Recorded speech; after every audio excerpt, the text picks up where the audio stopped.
the side. Oh, okay. Heartland PEV Festival. It is now Friday. So officially 1 week since the official start. Well, I guess the official start actually ended up being on Thursday. People started showing up early, and the stuff that we saved for the end wasn't the stuff that necessarily had to get done. It was a great learning experience, and we got an extra day of riding with everybody, and it was pretty awesome. Anyway, we got it started, kicked off on Thursday night with some rides, cruising around, introducing everybody, hanging out, maybe even built a fire. I had some people camping out at my place, and everybody got to their locations just fine. They were staying on the water, on the lake. They had an Airbnb. It worked out perfect. Couldn't have been worked out any perfect. We got Wolf and Todd Larod, James Buddy Cook and his son Todd. Got them here. They got to hang out all weekend. That was awesome. Grant John came. Dude, cannot wait to hang out with you some more. Dude, that dude's so quiet, and he's always lingering in the background with the camera, just getting the great shots. Thank you for all the footage you got for us, man. Seriously. Cannot wait to... Thursday was fun. Thursday was a blast. It was crazy, but it was fun. We should have taken it as how the weekend was going to go, because everything kind of went off the rails on Thursday. And everything, but we maintained, and that's kind of how the whole weekend went. Mm-hmm. So, yeah, Thursday was fun to be out driving around, and then all of a sudden you're just like, all right, now our planning's done, and we're actually at the festival. Yeah, it started. I turned around and looked in the back of Josh's van, and he said, "Hey, it just started." And I was like, "Yep, sure did." And so it was perfect. So I'll just start with, well, first real quick, how this all started. I've been riding out here for the last so many years, and it's just been something that's been slowly building in my head. And there's a much deeper meaning to everything too, that's gone along with everything. But this area, Buckeyelake, actually used to be have an amusement park on it. So like with a roller coaster over on the water and everything.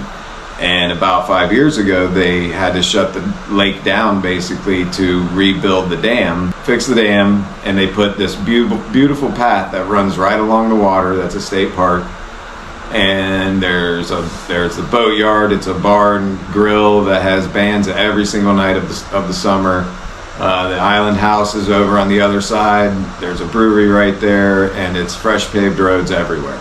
So I was basically trying to get everybody to just come out and play. I'm enjoying it every day on my days off of work. He does. And yeah. Every day. Every day I'm off. I do it. My history is I go to work every day for 24 hours at a time, and I go in and help protect the people that kind of feed that are going to work every day, and then for 24 hours, and then on my 2 days off I get to come out and enjoy and entertain the lake, as I say it, because the lake will grab you. But so it just kind of started from there, and I asked Josh one day, I asked him, hey, if we can do this, you want to do it? He said yep. And I knew that I had to kind of smack the town, not the town, but the area, kind of be a big splash to the area and explain to the area what I wanted to try and create, what we wanted to try and create. And everybody would be like, huh? And I'm like, don't worry. So we didn't ask anybody, any of the businesses, for anything. Yeah. And we wanted it to be a free event for the local community to come out and ask questions, because they're always stopping and asking me questions. And I want to build a group here. So the only way is to make a big hit with everybody from all around the nation. I mean, Matt came from Seattle. Yeah. I mean, they're all over. He came from Florida, but he drove from Seattle. Yeah. They were literally pick a spot at least in the Midwest to East Coast, and there's a good chance somebody's from there. Yeah.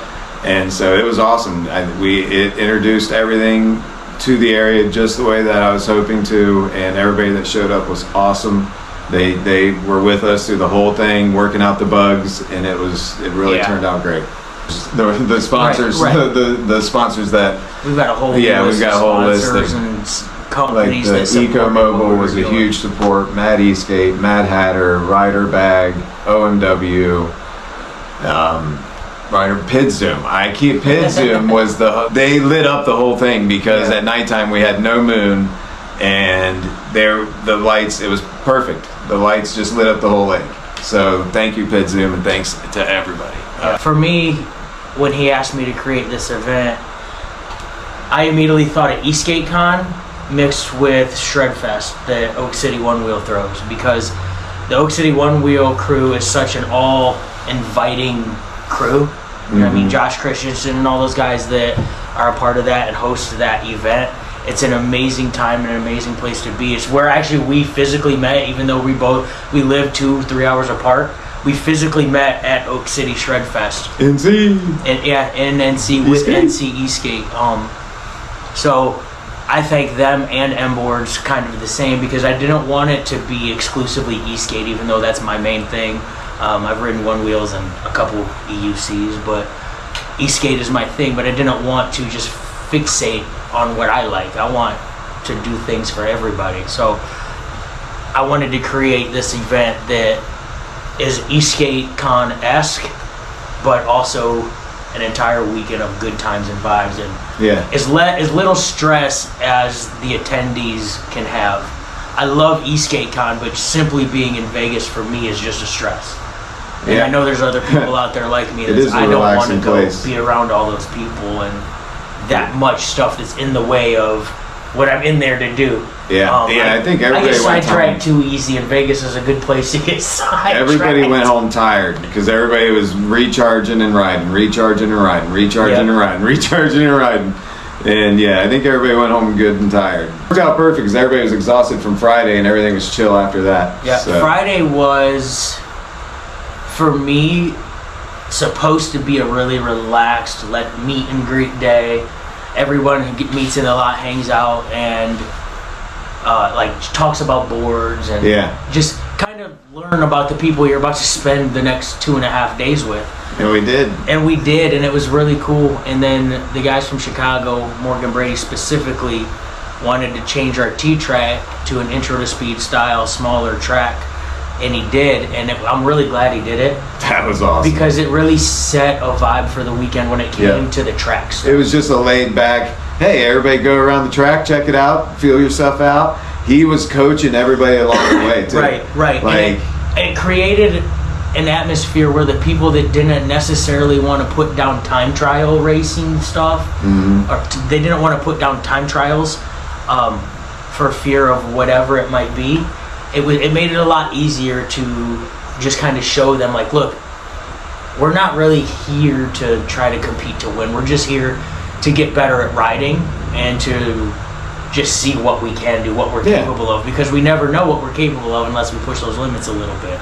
So we had a pretty successful Friday track day. I don't think anybody went down except myself. Unfortunately, I hurt my back pretty bad when I went down. My head smacked the ground hard. Feet in the air. I may have got it on camera somewhere. My head smacked the ground hard, and it was loud, but the helmet did its job. Dude, really his feet were in the air, and he hopped right back up. But then you hop off the track, and it's like, woo! Because that was a fly through the air. I landed on my back, and I displaced a lot of energy. So when the head hit, it was loud, but more of it hit my back, and it took a couple hours for it to kick in. And if you attended the event, you know I was constantly crouching or relieving a lot of stuff. So we were moving a lot. I was relieving my back all weekend, and unfortunately, I didn't join the late Friday night ride for that reason, and I really missed out on that. So he's got to tell you about that. That was a good time. That was Friday from my perspective. Here we go.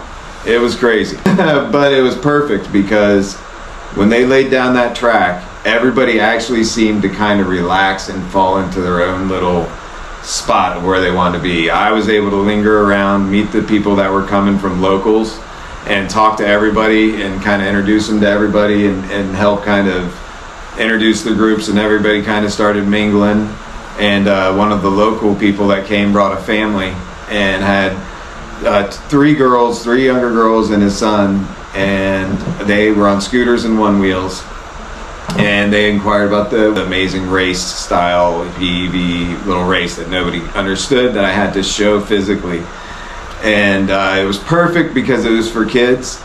And the kids were the ones interested, and the mom and dad, and the kids fell right into it. It was much easier to explain it to them and just guide it along. I had to go to one spot, and they were shooting the slingshots, the paintballs with the slingshots, and then over to another area it's a big island, so you had to go race around the island, one way in, one way out. I had a really good time shooting the gel blasters at the archery targets. We are submitting the controversy at the end of that race to the International Association of PEV Races. Josh wasn't at his post, screwed up the whole day. They went through the course much quicker than I anticipated, and I was not there for their arrival. So that way they could get through their obstacle as quickly as possible. That was my fault. It was okay, because I worked it out, because there's another submission to the International Association of Group Rides that's going to be getting probably some video footage. Who they were also the victims of. Who they were also the victims of. Yes, it's actually the same part of the family. The same too. family is going to the same family. We have a couple submissions to the International Association, so they're going to be busy. There's going to be an internal investigation, and so Friday evening ride.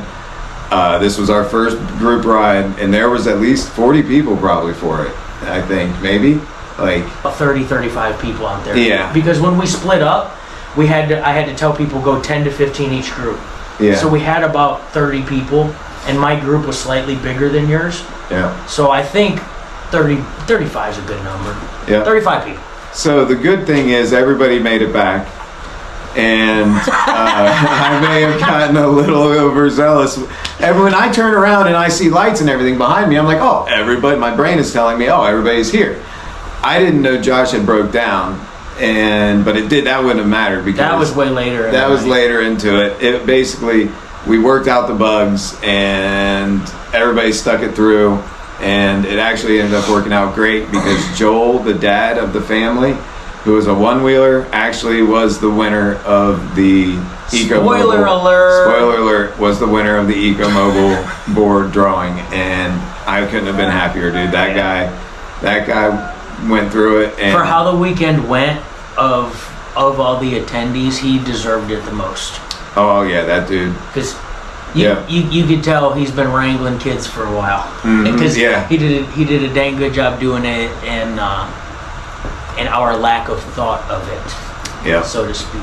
So I'm gonna say this about it. In Keith's defense, he's never led a group ride before, and Keith just got pushed to go slightly faster than what we had discussed the max was gonna be. And then on top of that, I did not realize the top speed on the little girl's scooters in the family one was 15 and one was 18 miles an hour, which would have been completely fine because the goal was to keep it under 20. Keep it under 15. Under keep 20 was 15. the thing, but we were inviting pedal bikes, so we were saying that's like the max. And then I got a little excited. So he got excited, and just a couple things that we didn't think about. But great lessons to learn for next year. Everybody got through it, and it's a perfect spot for that because you can't really get lost. You do have the right of way for the whole roadway. There's signs everywhere that say bikes can have the right of way of the whole road. The traffic is very, very slim to none. So, and I managed to get out my speed runs later on. Friday night, it was in Leaves Island is the main meetup spot. So when everybody met up there for the nighttime ride. Unfortunately, the NC Eastgate crew had to go back. There was some battery, People didn't have It was after a long day. It was after a long day, and I went around to everybody and said, "This is going to be a very dark. There's no moon. Very fast ride." Before that, let me explain how when I came up with the idea for this bonus ride, what I really wanted it to do. I wanted this bonus ride to be something for all the adults, because this is a family-friendly event, and I wanted to have one ride where the adults could kind of just unleash a little bit, so to speak. Let it out. Unleash, so to speak, but also be a fun ride. And there's a road in this area. It's a 25-mile-an-hour road, and we'll back the speed limits. So it's 25-mile-an-hour road, but it's really windy and curvy. And on an Eastgate, it's just like driving a car on the tail of the dragon, from my experience. It's shorter, so you don't have to go kill your whole battery. It's only, I think, 2 or 3 miles down and back. So Yeah, it's and then probably about 6 miles total. yeah, and getting from the lot out to there is about 4 miles, I think. So It's about a mile and a half or two. Oh, really? Yeah, Is it's that- not is that that far. It's short? only about a mile and a half or two from my house. but I told him, I said, I want to have this ride late at night in the dark, like aside from the light up the night ride, to go fast. Yeah. I wanted to take my stooge out. I wanted to take my race board out on the road and not have to worry about keeping the back of the pack, because that's usually where I fall in. So when we signed up to do this, that's what the initial intent was. And since I had broken down on the evening ride, I came back to try to fix my board and wasn't able to, unfortunately. So I didn't join that ride, and I told Keith, hey man, take these guys out. You know what we're doing, and it's your spot, so go have a good time. And then he was telling everybody, so he can talk about that. Yeah. I'm gonna turn this fan off too. Cut it So out. I did go around to everybody Hold on, individually, Hold on. and Restart, because you're gonna have to cut that out. Me leaving and coming back. No, that's all part of it. See, so I went around to everybody individually, and I said, "This is going to be a very dark, very fast ride." This is not, and some people dropped out and everything. And again, Morgan Brady and Teddy and Addie and Stan and Ty They joined that and- one, yeah. Yeah, and Ty and Sean showed up right at Sean Kennedy from Cincinnati showed up, like hopped out of his car on his ace deck with Mad Wheels on it and was like, hey, yeah, I'm coming, let's go. And he jumped right into it. So anyway, we leave from the lot.